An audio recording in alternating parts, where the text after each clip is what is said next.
Hello, welcome to the post-match talk about the Newcastle defeat. It's 4:45 at the moment, just to kind of get an insight into where we are at the moment.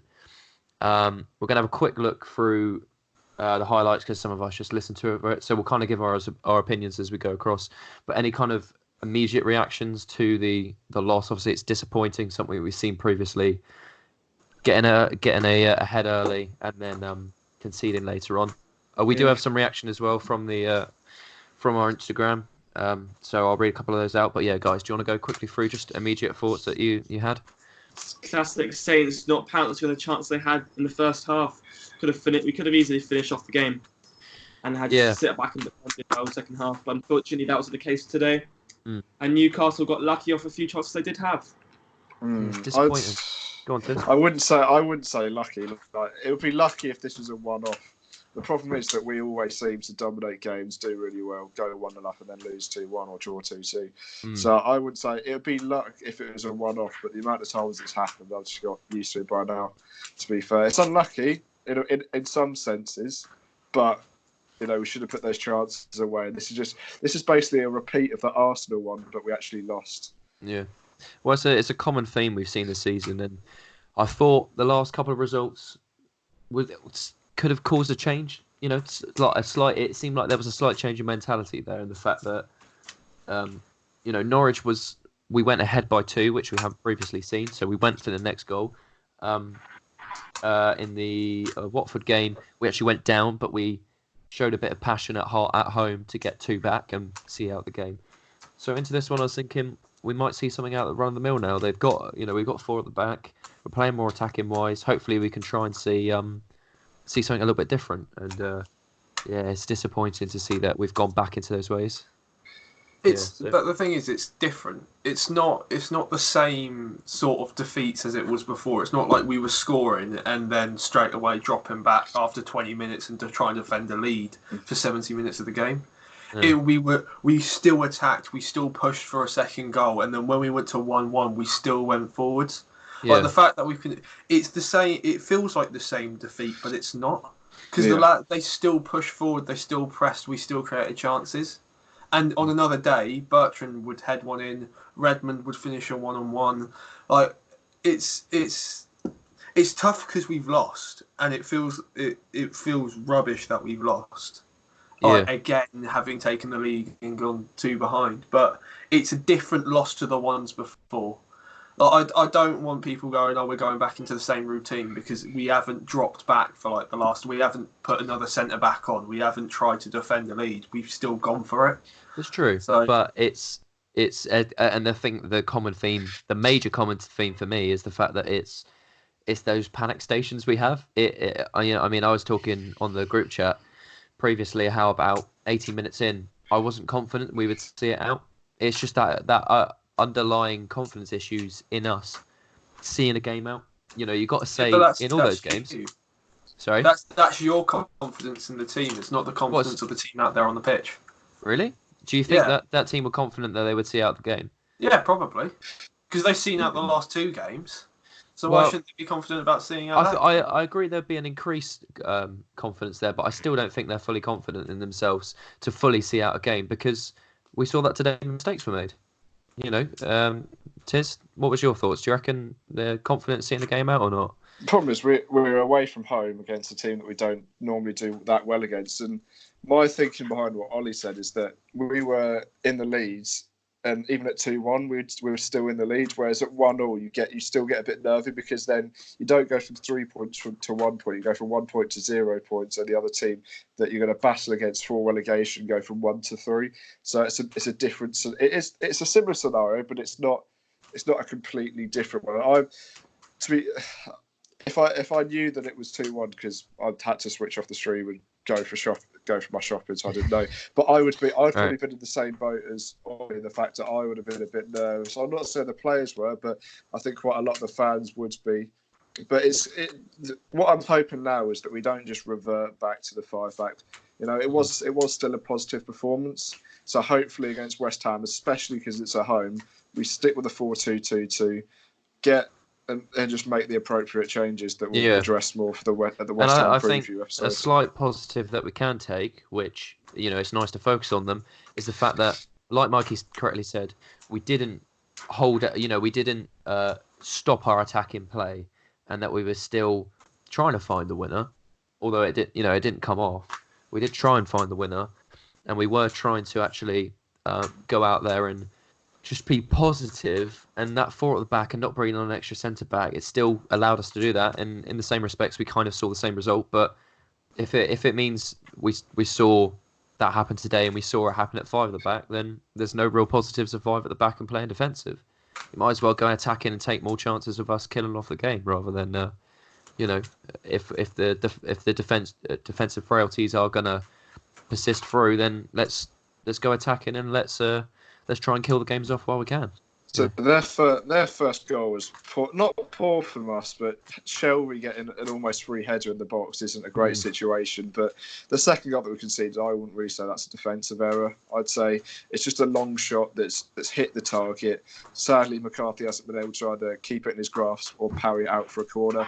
And then they're just the quickest to react, and it was Federico Fernandez the finisher. If we weren't defensively undone, we just weren't sharp, which is still our own fault. But it's not like we've been unpicked in the last second. We still had a strong defensive line. Points, but I'll do it later on. No, go on. No, go for it. Go. Right. First goal, Shelby having a free header. That was Redmond's fault. He didn't track him. Redmond had him on the edge of the box, and he continued to have him, and then he just let him go and let Shelby have a free run at it. And that's something that Redmond has been caught out, not for goals, but Redmond has been caught out on the fact that he just doesn't do his defensive duties. And I think we do struggle with that with Boufal, Gineppo, and Redmond. They don't like to do the defensive part. And that's where we sometimes get caught out, especially trying to get out from a corner. It was a corner or a free kick, but it was originally, wasn't it? Yeah, it was corner, And the second goal, Bednarek doesn't step up, and Bednarek plays 3 Newcastle players on side. And if Bednarek would have just stepped up with a line, then they would have been caught offside. And I don't actually know where that player came from. Was there anyone around him that was meant to be marking him? So no, there was 3. There was 3 at the back stick, I think, that just didn't have anyone on them. But that's because they were expecting everyone to step up at the same time. Yeah. But with Bednarek lagging behind, I wouldn't say it's any of their faults because they've done the right thing. They've all stepped up. Bednarek hasn't stepped up fully, and he plays 3 players on side. There were 2 Newcastle players that could have stuck that in the back of the net. Yeah. So. Yeah. Okay. So one thing I did want to try, I mentioned to you guys a bit earlier. Should we watch the highlights quickly and just kind of between each play? And obviously we can't play the highlights because we'll get copyright strikes like that. But and it's a podcast as well. So yeah, exactly. So that doesn't really work. But if we kind of watch them at the same time and kind of talk through them straight after, it might give us a few more talking cues to kind of go through it. Yeah. Because we kind of go through chronologically normally, but with the visual thing, it might give us a bit more. So, so drop your volume, boys. Go through with us as well. Okay. So get another bit of apparatus. Okay. Right, boys. Stop at 17 seconds, boys. Stop at 17 seconds. 17. Right. That's already the first chance gone. Yeah. Exactly. Is that when we talk about the chance that I'm on 6. But walk through it as we see it. No, Jamie wants to sprint. No, I'm saying if you stop at 17 seconds, it's the first chance of Adrian Redmond's goal. Or best, sorry. Sure, go for it. You do it's that. It's just a marking point. It's just a marking point for the viewers. Listen, it's a marker. So don't try and mug me off. Yeah, the chance has gone, Jamie, by 17 seconds, mate. But then the thing is, Jamie... Oh my days! Jamie, if you stop at 17 seconds, then it goes on to the next highlight straight away after that. The thing is, Jamie, you said that. You've not even said what highlights package we're going to do. So they might be on a completely different one. Okay, yeah, that's true. We're using the Sky Sports one. Just go on YouTube, search it in. So if I press play and when I say go, just press play. Is that cool? Yeah. Right. Sure. 3, 2, 1, press play. Gosh. Okay. Right. Well, that is a great animation to start with. It really is. So we're starting off here. It's was it Gineppo? No, Redmond. Sorry. No, Redmond started through. And should we stop it there quickly? Should we stop at 17 17 seconds? Yeah. Okay, 17 seconds, yeah. So we've just had Redmond there go through on goal, like we do, using the pressing style, and going through on goal, pretty much a one-on-one, we say, and gone through bottom. I think he's trying to go through the keeper's leg, possibly there. I'm not too sure. He's trying to catch the keeper out the near post. Yeah, that's what he's trying to do, and it nearly comes off. If he lifts the ball a little bit higher, that's going in. But he does really well to cut the ball out, stuck it through the defender's leg, 1-on-1, and it just needed a little bit more composure, and we would have won ahead. So that's a sign of his confidence. You think 5 months ago, do you think he would have finished that off? Probably, yeah. I think it's quite because he's still quite far out at that point, and Dubravka does really well to come literally right onto the edge of his box. So if he needs to, he can still use his hands, but cuts that shooting angle right down from Redmond until the fact where it'd almost have to become a lob if he wants to. He's come that far out, and Redmond's had to take it quickly. Tried to go around, but it's quite far out. I can't see quite far out, but it is. He could have taken the ball further on as well. Yeah, he could have. But that is down to confidence. If you're in the confidence of your life, you try and take that around the goalkeeper. Yeah, it's true. Because he's low on confidence, he just wants to get the shot away. Because he knows that he's got a man coming on the right of him. So that's the thing. He's tried to have a shot. He's not high on confidence. If the ball goes in, if Dubravka doesn't make himself big, that goes in. But yeah. Okay, right. Should we go again? At least still was on target. Were we stopping at this time, or should we just call it? Just keep going. Right. So go then, yeah. Yeah. Okay. So it's Ward-Prowse's corner into the box. And it's. Do you think Reds has got to do, or Bednarek's got to do better there, or because the problem is with Redmond, that's a good strike, but then it is still quite central. Yeah, it's gone at. So I've just stopped it after the chance got Steve Bruce on the screen now. I think it's a good chance by Redmond. It's a decent connection. Again, it's. You got to remember, Dubravka's a good keeper. Yeah, he's a good keeper. What you've got there is, and again, it might be a little bit of low confidence. Redmond's 8 yards out. Ball comes across. He's hit it hard, so he's got a good connection on it. But where it is, it's kind of head height for Dubravka. So their arms are only just coming up and parrying it back. If that goes across the floor and a little deflection or a break of sight for Dubravka, it might make it a lot more difficult. Or again, if it's closer to the corners, it's going to make it more difficult. But I don't think he had much time because the ball came in quite quick. He's hit it first time on the volley. So there's not much. At that point, you're just trying to get it on target. Yeah. You're not. And to be fair, Bednarek should be doing better. He should be more composed. Just having a rash hit. I know he's a centre back, but just having a rash shot. Yeah. That goes nowhere near the goal. That is just a little bit, just snatching at it a little bit and kind of just fluffing his lines a little bit. But you can't have a go too much of that. We're mounting a bit of pressure now, so. Should we go from Steve Bruce? So go now. So got a picture of Steve Bruce looking quite nervous there. To be fair, ball's obviously come over across the top. Danny Ings in the box, pressure, but does brilliantly to dispatch it. So celebrates and giving it to the Newcastle fans there a bit there. It must have been one. That would have actually been just looking at the replay now, Stevens come across, brilliant ball. Their defender just lets it go. Danny Ings picks it up in front of his man. Kind of waits a little bit if we just stop it there. Waits a little bit for his man almost to catch up with him, but it gives him enough time to break his stride and put it in the top corner. Obviously, he's in brilliant form. And a good ball from Stevens as well. He's kind of tested there. I think he was looking for Shane Long initially, but it's kind of gone over a bit there. Yeah. The defender had to make a decision. He either had to get up for it and clear it, or let it run and have it's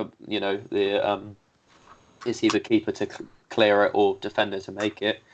Danny Ings has beaten his man. Very close to if he was offside or onside.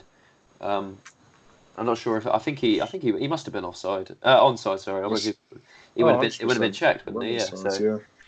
But yeah, did really well. No, they just decided not to check that one. Just didn't decide to check. Yeah, so he's the right side of his defender, gone through on goal. That close control when putting it in the corner is obviously why Dan Ings has done brilliantly this season. Stayed in good fitness and put it in the back of the net. So we're 1-0 up at the moment. Things are looking good so far. Oh, man. Right, so play again then, yeah? So just watch another replay of Danny Ings putting it bot corner. Shane Long What on a the run pass now. from Shane Long. Good ball to Cedric. Hits it early again, kind of Do down the- the centre. There, onto do you the think corner. Cedric should? Do you think Cedric should put it back across the box because he's got Let's watch it options? again. He's got options at that far post. Yeah, think Danny Ings. Yeah, just stop it here before the Shelby free kick. Yeah, I think Cedric does have that tendency sometimes to panic in the final third, in the fact that we saw it. We saw it in the closing stages of the which game was it now? Norwich game, panicking last final third and squaring it to who did he have that chance to square it to Obafemi against Arsenal. Yeah, against Arsenal. So again, we're seeing those kind of issues. Norwich just punting the ball in the final third to try and force something. Didn't square it to Obafemi, and in that situation again, he's got his head down. He's got onto the ball, but gets that head up and look across goal. You know how you imagine Man City get all their goals. It's going across the box and back post, and again another scoring opportunity for us. And that completely changes the game now, doesn't it? If you think we're 2-0 at that point, that could totally change the game. Okay. However, there was a lot of complaints last season, like especially under Hughes, where we would not get shots away, and we'd have an opportunity to shoot, and then we'd slow it down and then pass it along the box, and then there would be no chances to shoot, and we'd lose the ball. So maybe Ralph said to them, if you get an opportunity, have a shot. Because that you might catch the keeper out. Because to be fair, he's hit it first time. He's hit it hard. He's hit it at the near post. So he's tried to catch the Dubravka out. Yeah. And maybe he has been told to shoot. I know you need a little bit of composure, and you probably could have taken it a little bit further into the box. But he had a chance. You could have had he hit the target. Jan Valery versus Man United situation, couldn't you? Yeah. I mean, everyone. Yeah. Go on, Tis. Yeah, to be fair, I agree with Mikey in the fact that I guess you can't have it both ways. I guess you can't say pass it around to make sure you get a good chance, or at least pass it there, or just have a shot first time. Otherwise, you won't get the chance. So, yeah, I think that's fair enough. It's just the amount of that because we were sort of outnumbering them in that situation. That's where I thought that's where he's got to have a better decision making. But yeah, I can understand where you're coming from. Right, so Shelby free kick, if we press play now. So yeah, ball's coming in the box. It's kind of floated into the back post. Shane Long does well to win it against Carroll. But obviously kind of closing him down. Ball goes back into the box. Shelby unmarked. Redmond kind of stays off his man. And it's gone obviously in the back of the net. We'll just pause that there while Shelby's doing his celebration. I think one thing that doesn't get picked up on that highlight is how we actually gave the foul away in the first place. I don't know if you guys remember it, but it was Cedric not actually going for a header, trying to do a kung fu kick to try and get it out, and it ends up being a high kick in that situation. Boot, isn't it? Yeah. It was a high boot, yeah. So again, it's in that build-up, Cedric's been caught out and has had to make a kind of last-ditch overhead kick to try and get to the ball, and the Newcastle player's been brave enough to put his face on the line and try and win the header. So we give away the free kick in that situation. We know what Shelby's like in dead ball situations. We know he's going to put a good cross in. He kind of floats it in, and Shane Long does well to clear it, obviously against Carroll, who's a very good aerial threat. But with Shane Long winning it, he kind of overexerts himself and means by the time he's set and ready to close Carroll down, the ball's already in the box. And Shelby, possibly from the free kick, hasn't been directly picked up from someone. And he was being marked by Redmond, and Redmond just let him go. Yeah. Yeah. I guess that. Yeah, that's what happened. Redmond's let him go, and McCarthy's just kind of stayed rooted, possibly because he wasn't expecting it, but he kind of expects something. I was surprised the fact that he didn't move at all. Yeah. Well, I didn't think it was a bullet header, and I didn't think it was too close for him to not have a particular reaction. It just looked like Shelby makes connection and McCarthy's just looking at it going in the back of the net. Do you think he could have made a bit more of a save there, or was it nothing he can really do? No, I don't think there was a lot he could do about it. It's very precise header, so it's very good finishing for him, to be fair. I think it just left him rooted. It's one of those ones, as a goalkeeper myself sometimes, when it goes into the corner, you can't really do much about it. Yeah. I was at the excuse. Oh man, you throw me off guard there with you claiming yourself as keeper. He hasn't scored 2 goals to nothing, Ollie. Well, he's not lying. He has been in goal. Whether he has he's been good or not, in goal, like yes. that's another question. But... Ali Dia did play for us. Yeah, it's like exactly. they are statements that are technically correct. Yes. Yeah. So then, how is the whole balance of the game kind of changed now?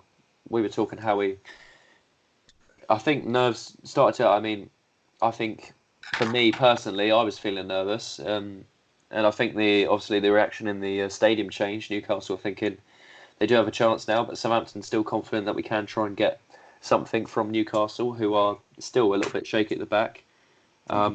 Should we go on to the next highlight, or do you want to talk about how your kind of feelings felt at this point once we conceded? I'd like to say Andy Carroll changed the game today. He put Andy Carroll on there. Jolinton offered very little to nothing at all.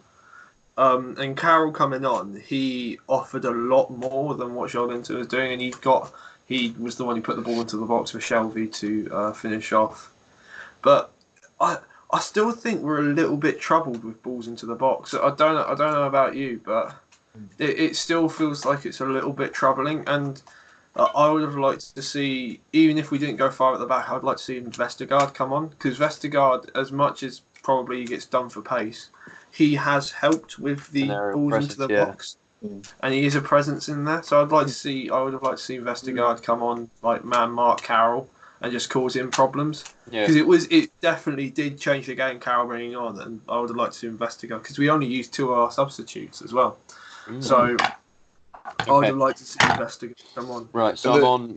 I can't say. I was saying, with what Mikey said, to be fair, as long as you've got someone on Alan St. Maxim, or whatever his name is, the problem is with they don't have any other quick players, so Carroll versus Vestergaard in a pace battle would be very even. It's not like Carroll's going to outpace, it's not like Vestergaard's going to outpace Carroll, so it would have been a sensible move, to be fair. As long as you've got St. Maxim covered and possibly Almiron as well, there's no other pace threats for me in that Newcastle side. And the commentary picked up the fact that Redmond actually got swapped to the right because Maxim was playing very well down at his side, so showing he does possess a threat to our defence. So it could possibly have been an idea to try and fix the balances a bit with an aerial presence like Carroll coming on, but then would have bringing on a centre back looked defensive again, or would you switch like for like and bring off Stevens? Yeah, like that. I would have brought off one of Stevens or Bednarek, probably Bednarek, but I would have brought off Bednarek in all fairness, but I would have gone 5 at the back because we were still, it was 1-1, we were still looking for a goal. Okay, right, so I'm on 142 at the moment. Sorry, Jamie, didn't you have a quick point to make? Or... I did have a point for this. Go on. It's like Mikey kind of covered it, it's fine. Oh, okay. Well, there we go. So, 142, should we hit play again? Good minds think alike, mate. We're watching Shelby's celebration here. We'll get a quick replay of what actually happened. Again, him doing his stupid goggle celebration or whatever it is. Carroll putting a very good ball in for a target man like that. Stevens not winning the header, but he kind of moving from a previous man he already had, so you kind of don't expect him to win it. Obviously, Redmond then possibly being the issue. But we're seeing a Ward-Prowse free kick coming in here at the moment. Ball in. Bertrand's very close. I understand what happened there. Yeah. From this commentary saying quickly watch the replay.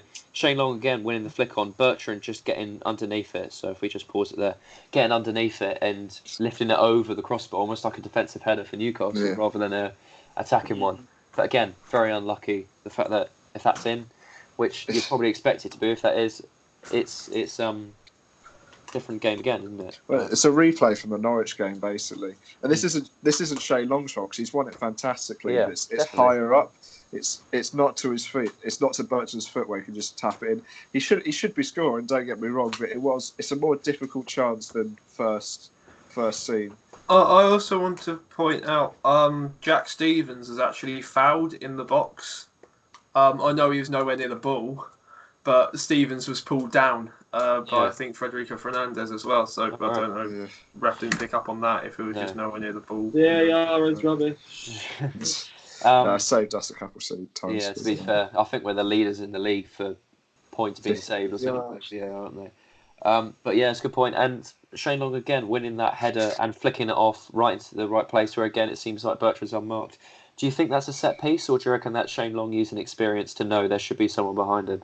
Because it's twice now that it's worked well. Is that something worked on the training ground, or is it just experience with Shane Long? I think it must be, because I never really seen that before, and the fact it's happened twice in a week now, that's something they're working on. It's just Shane Long's a magician and he knows exactly what. I don't know the exact highlight. I remember hearing it on the commentary, but I can't do it exactly. Maybe you two know, 3 even. Is it 5 out of 6 goals have come from dead balls so far? Yeah. Yeah. So it shows obviously there is something there using someone like Will Prowse, who is very good on dead balls, trying to use that 4-hour advantage. So I'm 220 at the moment, so if we hit play again. Just looking at here we go, so it's Newcastle play, Maxim picking it up, Shane Long doing the marking actually here, Cedric just kind of holding position, good shot from Longstaff, McCarthy parries, and the centre-back puts it, is it centre-back? Yeah. Celebrations as we go off here.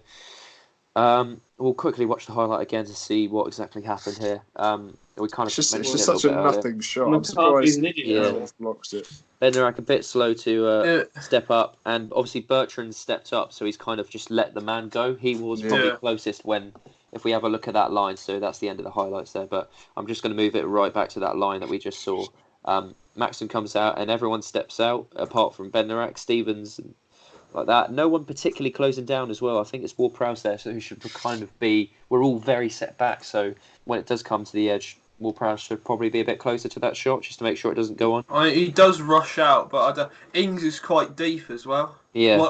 We have all 11 players back. Ings is probably the one who should be pressing that because he is the striker. Yeah. Will Prowse does the pressing for him. I don't know. Wait, is that even? Yeah, it is Ings because Ings came off after the goal, didn't he? Mm-hmm. Yeah. So, and Longstaff as a free shot. It would be interesting to see if there's an angle that comes out on Match of the Day which shows McCarthy's view of it. It waved around a lot. It had a lot of curve. It looked fairly straight, and just trying to work out what that noise was. Motorcycle. It works out.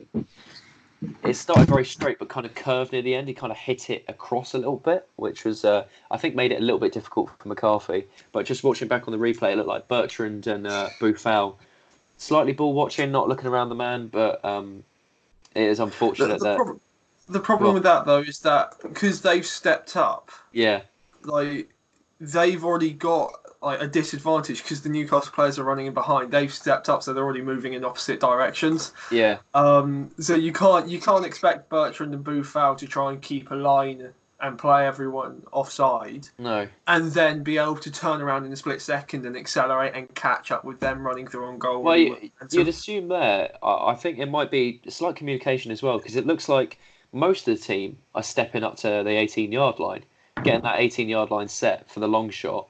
And it basically means if there's any runners from Newcastle, they should be offside. But a bit of fatigue from Bednarak, just kind of walking up and not that, defensively, you should be having that burst of pace just as much as the attackers, but it's getting that line sturdy and ready as soon as possible. Yeah. So if it is them stepping up to the 18-yard line, you should have a leader in that defence shouting at everyone, 18-yard line, getting them to those 18 yards, setting that line, so if there is any runners, they're off. Or the fact that you are at the 18-yard line and they're onside, meaning you're goal side, and you should be able to win that sprint and stop the rebounds. But yeah, that it hasn't happened. Again, bit of fatigue. And I think I've mentioned it, you may not think so, Mikey, but I think it's a bit nervy players. Being nervy about conceding again, and Bednarak not being decisive in his decision, and the fact that he should be stepping up there.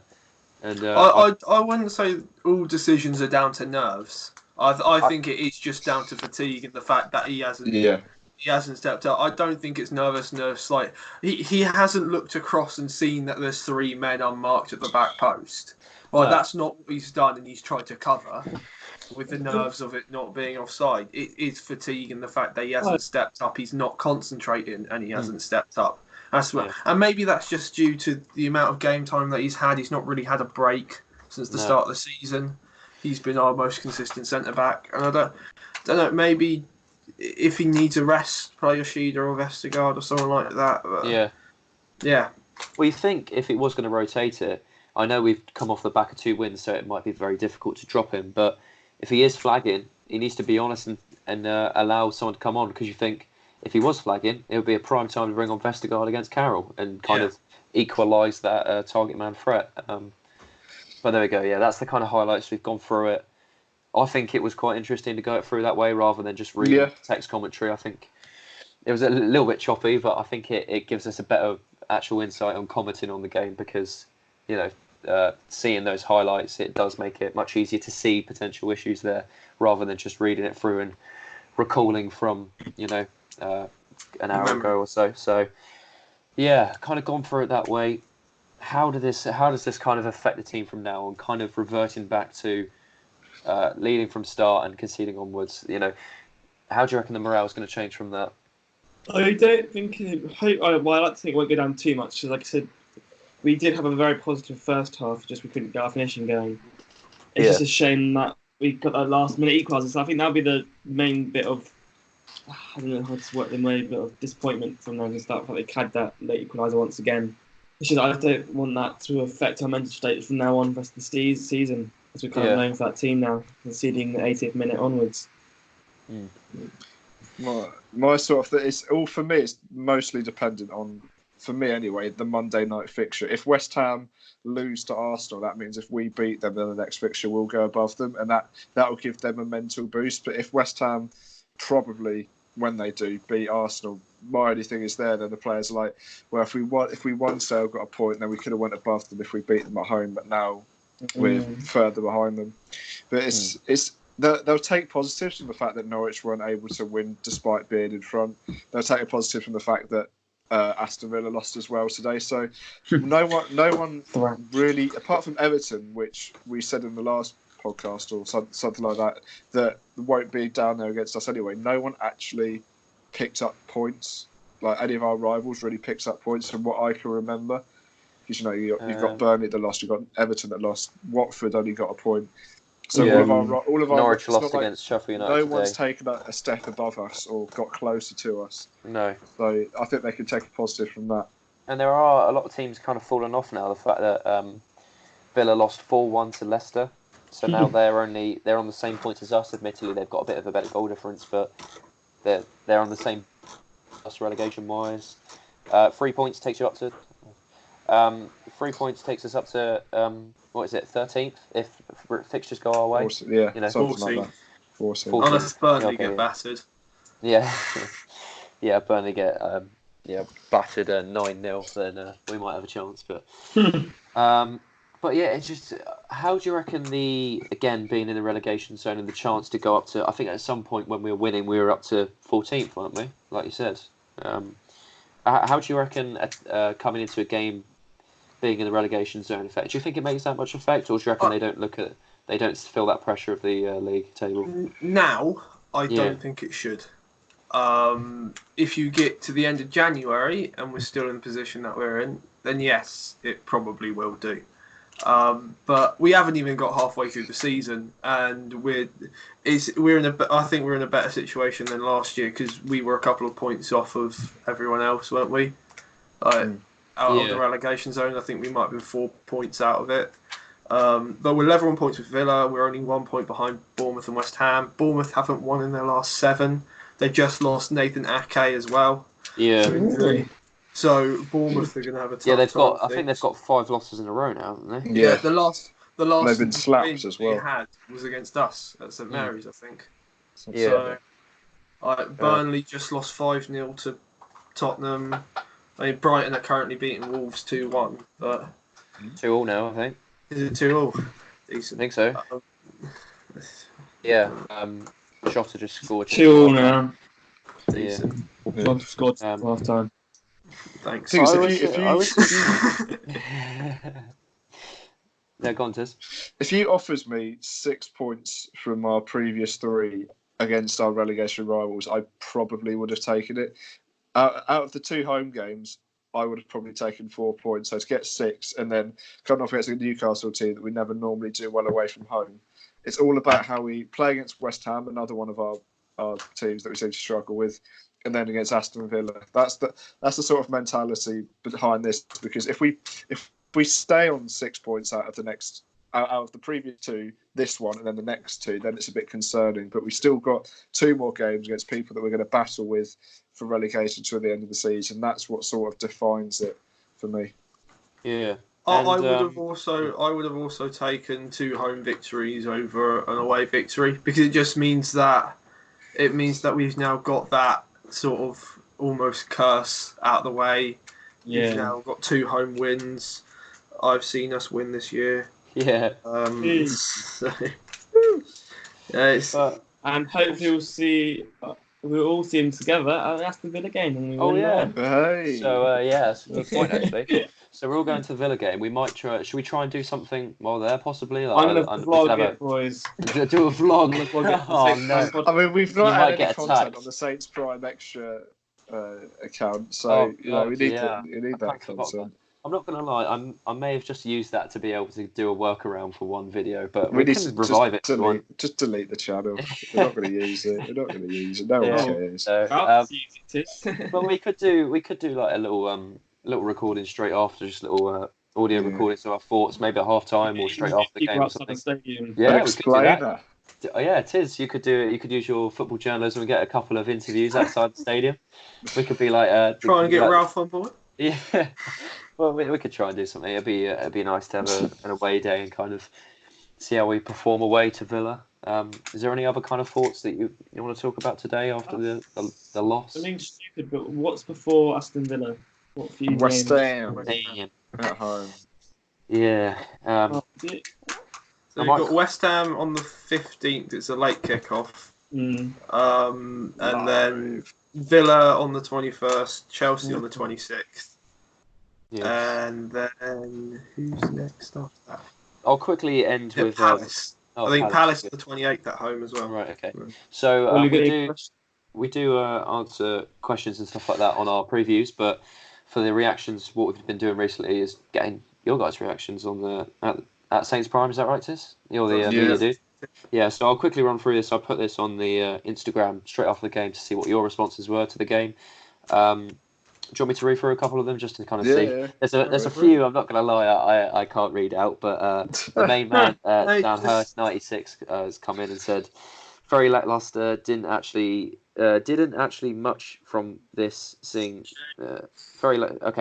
saying it's a very lackluster performance and disappointed with the actual result.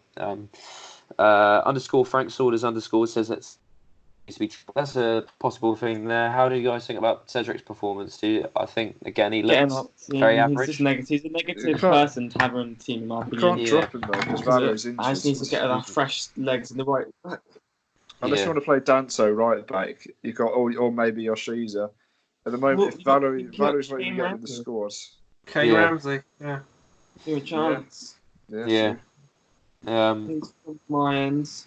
And then we've got a gentleman here, Josh.JK23. Basically talks about selection and that he wasn't happy with the selection. Basically said that Cedric needs to be gone, apparently, in his words. Defenders needed in January. Again, very popular thing that people say.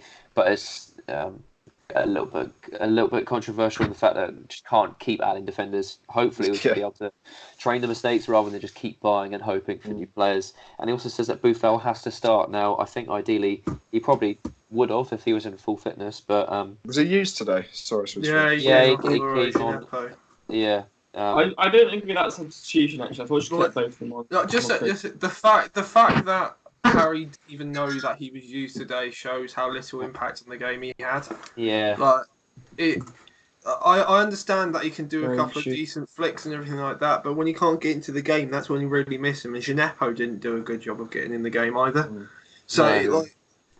It wasn't like it was a bad substitution. It was a good idea to try and get Buffal on there to inject a little bit more, but he really didn't actually do anything, which is quite disappointing.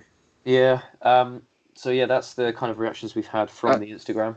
Oh, go on, Tiz. What's your thoughts? What I was going to say, do you think he's got a bit of the Josh Sims syndrome and the fact that he's much better playing at home than playing away from home? So maybe. I don't know. He's another option.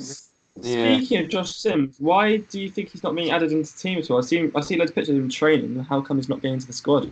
Is he allowed to? Because That's what I was wondering. He might not be registered. Is he technically still on loan until No, January? he might be, No, to be fair. he's not on loan because he's back So in. I don't know how it works. Like, Ollie, Tiz, you know what I'm on about. Yeah, basically, you have to register players to play, and the next registration to open is in the January, isn't it? Yeah. So maybe 1st of January we'll be able to register him if Ralph wants him, and then we'll see from there whether he can get into the first team squad or not. It'd be possibly good to see if because he's obviously going to have to learn the style as well.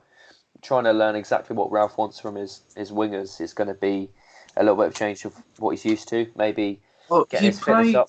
He played at the end of last season. Yeah, that's true, but I'm saying huge variance between the Wolves win. But we were playing. You got to say there was a variance in style to the end of the season to what we had. Now. There's a bit of a transition. So the back, well. Yeah, so it'd be interesting to see how he slots in. I think everyone wants to see Sims do well, but yeah, I think that's one to look out for the future rather than the immediate now at the moment. But yeah, so like I said, we do the questions. Tiz, can you talk through how the questions work on the Instagram? Saints Prime on the Wednesday usually. Have the questions up, so you can pop them in for our Friday upload preview. This time it's West Ham, so it's be a big game. Another big game. And also have a look on the @Saints Prime Pod, which is on Twitter. Basically, notifications for as soon as the podcast comes out, direct links to your favourite. That's 100 followers. Yeah, we're going for we've got a couple of times. We're 30 off 100 followers on the Twitter, and we're also trying to go for 2,000 listens on the podcast before the end of the year. So we're getting there, but we do need your help. If you can share it around, if you do enjoy it, if there's people you know who you think will enjoy it, let them have a listen. Share it around, leave some reviews as well. That does really help for people to decide if they do want to listen. The first thing people would go for a review. So if you do enjoy it, if you're a regular listener and you do want to help us out, drop a review and help us get the podcast out there. So thank you very much for listening, and we'll see you for the West Ham preview. It's been me, Ollie. I've also been joined by Harry. Also been joined by Jamie. Come on. There's an order to this. We've always done that. It hasn't changed for the last 30 episodes, and we still can't get it right. He says Ollie, then it's the most important, then it's the fourth most important, then it's the third. Okay. Thank you for listening, and we'll see you next time. Bye.